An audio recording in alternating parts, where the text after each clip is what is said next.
કાલે બી નહોતું આવડતું. એવું કેવું થઈ ગયું? કાલથી આજ સુધી ના આવડશે હે? પાછળ જાઓ. તને કહું છું ચશ્મા વાળી મસ્ત પાછળ જા બેટા. હજી પાછળ જા. તને ફોલો કરવાનું ખબર પડે, બીજું કઈ નહીં. અચ્છા, લાઈન નહીં તોડો, લાઈનની સાથે રહ્યો. તમને ખબર છે ને પરફોર્મન્સ લેવલ શું હોય? ખબર છે ને સ્ટેજ પર આપણે લાઈન તોડી શકાય? બસ એક હાથનો ગેપ આપો અને લાઈન નહીં તોડવાની.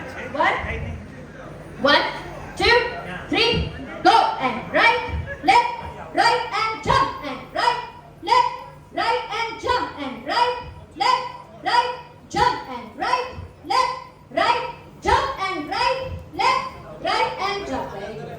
સમજાણું? મ્યુઝિક સાથે કરશું. અચ્છા, તાળી બાકી છે. આવો. ભૂલી ગઈ.